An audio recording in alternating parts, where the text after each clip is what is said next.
DNA मित्रों, आज का हमारा यह विश्लेषण बहुत ही महत्वपूर्ण है। इसे आप बहुत ही गंभीरता से देखिए और समझिए, क्योंकि आज हम ऐसी मानसिकता को बेपर्दा करेंगे जो शांति के लिए बड़ा खतरा है, जो देश की एकता के लिए बड़ा खतरा है, जो बार बार व्यवस्था को चुनौती दे रही है। यह चुनौती अखिल भारतीय स्तर पर दी जा रही है। इसे आप कट्टरवाद का हिंसा मॉडल भी कह सकते हैं। एक मॉडल बन गया है, अफवाह फैलाओ, भीड़ जुटाओ, पुलिस प्रशासन पर पथराव करो, फिर पत्थरबाजों को ही मासूम बताओ। यही मॉडल उत्तर प्रदेश के संभल में अपनाया गया, यही बरेली में हुआ, यही मध्य प्रदेश के सीहोर और राजस्थान के चौमू में हुआ। अब यही मॉडल दिल्ली में भी अपनाया गया। यह बहुत ही गंभीर विषय है। सोचिए, देश की राजधानी दिल्ली में कट्टरपंथी गैंग ने पत्थरबाजों को आगे कर हिंसा की साजिश की, वो भी जनवरी के महीने में, जब दिल्ली में गणतंत्र दिवस की परेड होनी है। आज आपको दिल्ली में आधी रात की अराजकता की पूरी कहानी देखनी चाहिए और यह समझना चाहिए कि कैसे देश की राजधानी में बरेली और संभल के मिक्स्ड मॉडल का प्रयोग किया गया। कैसे अफवाह फैलाने के लिए मुसलमानों को आधी रात में जगाया जा रहा था। कहा जा रहा था, मुसलमानों जाग जाओ। क्या इसीलिए जाग जाओ ताकि अफवाह फैलाओ? जो पुलिस पर पत्थर फेंक रहे थे उन्हें शेर कहा जा रहा था, शाबाशियां दी जा रही थी। मॉडल समझिए, पत्थरबाजों को शाबाशी दो और दंगा भड़काओ। आज आप जानेंगे इस अराजकता का मास्टरमाइंड यानी तुर्कमान का तौकीर रजा कौन है। आज आपको पता चलेगा वो कौन लोग हैं जो पहले भड़काते हैं और हिंसा भड़कने के बाद पत्थरबाजों के लिए ढाल बनकर सामने आ जाते हैं। मित्रों, आज हमारी टीम ने बेखौफ होकर सुबह से आपके लिए ग्राउंड से रिपोर्टिंग की। जी न्यूज इकलौता चैनल था जो उन पत्थरबाजों के घर पर पहुंचा जो आधी रात को पुलिस पर पत्थर चला रहे थे।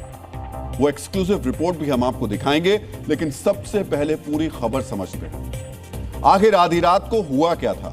हिंसा भड़की तो भड़की क्यों? रात के करीब 12:40 के आसपास एमसीडी की टीम अवैध निर्माण को हटाने दिल्ली के तुर्कमान गेट के पास पहुंची थी। तुर्कमान गेट के पास अतिक्रमण हटाने की कोशिश के दौरान ही पथराव होने लगा। प्रशासन के पहुंचते ही अफवाह गैंग एक्टिव हो गया। अफवाह फैलाई गई कि पास ही मौजूद फैज़े इलाही मस्जिद पर बुलडोजर चलने वाला है। सोचिए कितनी बड़ी बात थी जिसे अफवाह की हवा में फैलाया गया। यह कट्टरपंथियों के अराजकता मॉडल का पहला चरण था, फर्स्ट स्टेज थी। यही संभल में हुआ था। प्रशासन की टीम सर्वे करने पहुंची थी। अफवाह उड़ा दी गई कि जामा मस्जिद पर एक्शन होने वाला है। यही बरेली में हुआ था, अब यही दिल्ली में हुआ है।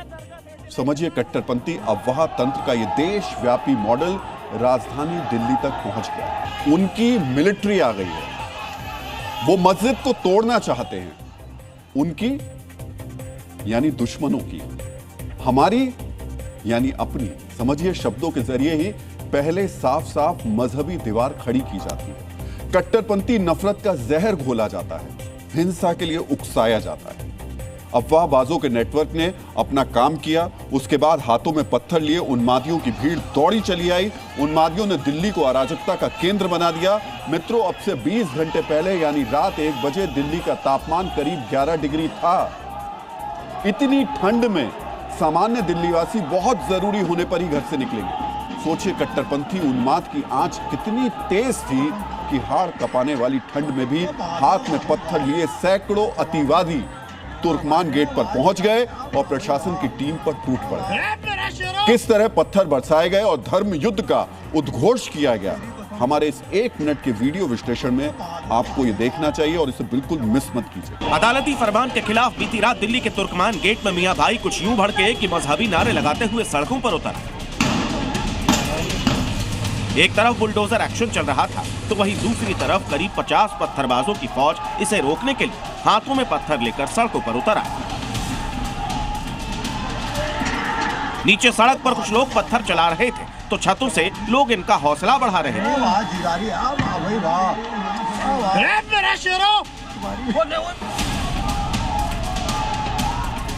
खुद को शेर मानकर जो पत्थरबाज बीती रात बुलडोजर कार्रवाई को रोकने निकले थे, उन्होंने भीड़ की आड़ में पत्थर तो बरसा दिए, लेकिन जब पुलिस ने जवाबी कार्रवाई की तो दुम दबाकर भागते हुए दिखाई दिए।